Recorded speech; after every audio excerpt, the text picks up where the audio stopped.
नमस्कार, आप देख रहे हैं सत्य नेशन। मैं सागर चौधरी और आज अंदर की बात में बात करेंगे कि पूरे देश में कोरोना फैलाया गया है, फैला नहीं है। इसके ऊपर आपको बताएं कि जिस तरीके से लगातार सरकारें जनता के ऊपर मास्क ना लगाने पर जुर्माने लगा रही है, उसी के ऊपर आज बात करेंगे।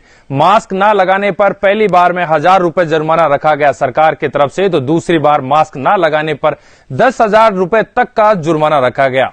पूरा दिन सड़कों पर वसूली का खेल चल रहा है।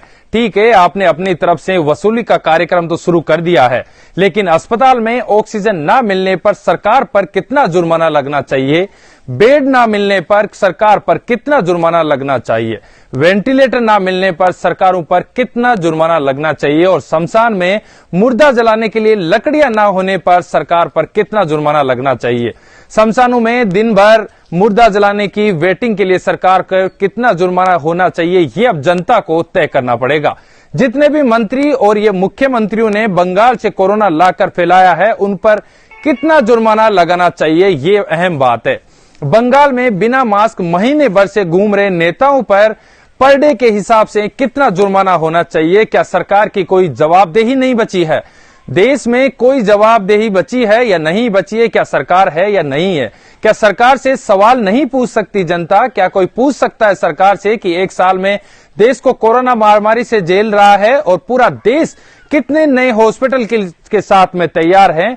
अगर नहीं बनाए गए हैं हॉस्पिटल तो क्यों नहीं बनाए गए हैं? क्या कोरोना आपदा में गिरे देश को 1000 करोड़ नए संसद भवन की जरूरत थी? क्या देश में 300 करोड़ के नए बीजेपी दफ्तर की जरूरत थी? क्या देश को तत्काल 1100 करोड़ के राम मंदिर की आवश्यकता थी? अगर मंदिर के लिए चंदा मांगा जा सकता है तो हॉस्पिटल बनाने के लिए भी सरकार चंदा मांग सकती थी, लेकिन अस्पताल बनाने की नीयत ही नहीं थी सरकारों की।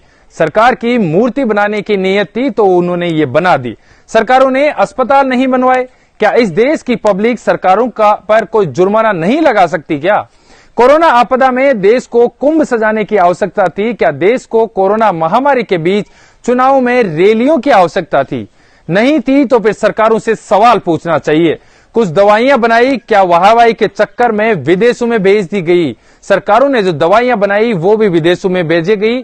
आधे अधूरे टीकाकरण में देश अभी भी अटका हुआ है, और ये कैसा टीका बनाया गया है जिसे लगाने के बाद भी लोगों को कोरोना हो रहा है? क्या कोई सवाल पूछ सकेगा? चीन ने इस कोरोना को फैलाया और पूरी तरीके से अब उस पर काबू भी पा लिया है। देश में सब आत्ममुग्धता के शिकार हैं, सबको अपनी तारीफ चाहिए।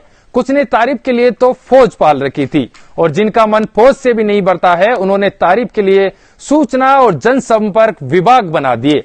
गाते रहिए गाना, जिसके आसपास में कोरोना से लाशें नहीं उठी है ना, वो मेरी बात को नहीं समझ पाएंगे। जो कोरोना की पीड़ा से गुजरे हैं वो हमारी बात को समझ पाएंगे। जिन्होंने कोरोना से मरे हुए लोगों को शमशान में जलाते हुए देखा है, जलते हुए देखा है, वो मेरी बात समझ पाएंगे। जिन्होंने इन लंबी लंबी कतारों में लगकर अपने परिजनों, अपने चिंतकों के लिए, अपने निजियों के लिए जिनमें वेटिंग की है कि कब उनका नंबर आए और कब शमशान में उनकी लाश को जलाया जाए। जिन्होंने वेंटिलेटर के लिए तड़पा है, जिनके परिजन वेंटिलेटर के लिए तड़प तड़प कर मर गए, उनको ये मेरी बात समझ में आएगी।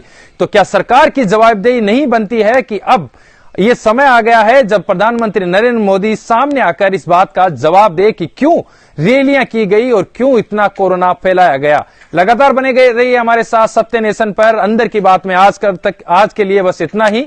अगले एपिसोड में फिर हाजिर होंगे, तब तक के लिए जय हिंद, जय भारत।